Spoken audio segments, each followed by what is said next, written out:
रशीद अहमद को एफएड कचेरी की मकामी अदालत में पेश करने के लिए लाया जा रहा है। आधा घंटा ताखीर से पेश किया जा रहा है। अदालत ने कहा भी कि शेख रशीद को अब तक पेश क्यों नहीं किया गया। अभी आप मनाजिर देख रहे हैं बराह रास्त ये इस्लामाबाद एफएड कचेरी के, जहां पर मकामी अदालत में अब शेख रशीद अहमद को पेश किया जा रहा है। उमर बशीर की अदालत है जहां पर शेख रशीद को आज मजीद जिस्मानी रिमांड के लिए पेश किया जाएगा।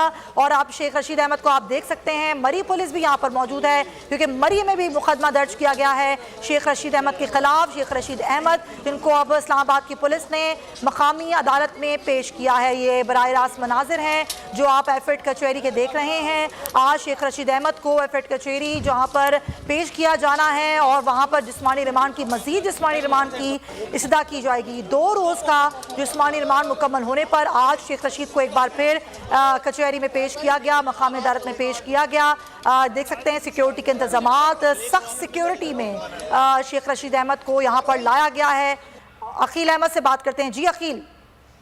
देखें, बिल्कुल शेख रशीद अहमद को आपसे कुछ देर कबल इस्लामाबाद की जो मुकामी अदालत है वहाँ पर पेश कर दिया गया है। सख्त सिक्योरिटी इंतजामात पर में शेख रशीद को यहाँ पर पहुँचाया गया है और इस वक्त शेख रशीद कमरा अदालत में पहुँच चुके हैं। कुछ देर बाद जुडिशल मजिस्ट्रेट उमर शब्बीर की अदालत में उनको जो है उनको पेश किया जाएगा, जिसके बाद बाकायदा तौर पर जो है वो अदालती कार्रवाई का आगाज होगा। शेख रशीद के वकील इस वक्त कमरा अदालत में मौजूद है जबकि इस्लामाबाद पुलिस के हुकाम और इस केस में जो तफ्तीशी ऑफिसर हैं वो भी इस वक्त कमरा अदालत में मौजूद है और इंतजार किया जा रहा है कि जज उमर शब्बीर कमरा अदालत में पहुंचे, जिसके बाद इस केस की जो बाकायदा कार्रवाई है उसका आगाज किया जाएगा। अब से कुछ देर कबल शेख रशीद को जब यहाँ पर लाया गया तो उनकी जानिब से मीडिया से गुफ्तगू करते हुए ये कहा गया कि उनको कराची जो है वो मुंतकिल करने की साजिश की जा रही है और उनकी जान को शदीद खतरात हैं। उनकी जानिब से 5 अशखास के नाम भी लिए गए। उनकी जानिब से कहा गया कि अगर उनकी जान को कुछ हुआ तो ये 5 अफराद इसके जिम्मेदार होंगे। इस वक्त शेख रशीद को कमरा अदालत में पहुंचा दिया गया है और कुछ देर बाद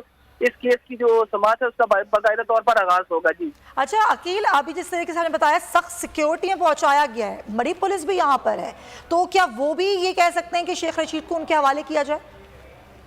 जी देखिए, इस वक्त जो मरी पुलिस के हुकाम है वो भी कमरा अदालत में मौजूद है और अभी चूंकि अब से कुछ देर बाद जब इस केस की बाकायदा तौर पर कार्रवाई का आगाज होगा, सबसे पहले तो जो उनके जिस्मानी रिमांड खत्म होने के बाद उनको पेश किया गया है तो जो इस्लामाबाद पुलिस है उनकी जानिब से जराए का ये बताना है कि मजीद जिस्मानी रिमांड की इस्तदा की जाएगी। अगर अदालत की जानिब से उनका मजीद जिस्मानी रिमांड मंजूर किया जाता है तो फिर मुमकिन तौर पर शेख रशीद को इस्लामाबाद पुलिस के हवाले ही किया जाएगा। लेकिन अगर अदालत उनका जिस्मानी रिमांड मंजूर नहीं करती और उनको जेल भेजने का अहकाम जारी करती है तो मरी की पुलिस है उनका ये कहना है कि उन पर चूंकि शेख रशीद पर मरी में भी एक FIR दर्ज हो चुकी है तो वो अदालत से ये दरख्वास्त करेंगे कि शेख रशीद का जो राहदारी रिमांड दिया जाए और उनको मरी पुलिस के हवाले किया जाए। जराए का ये बताना है कि अब से कुछ देर कबल कराची पुलिस के एहलकार भी यहाँ पर पहुंच चुके हैं।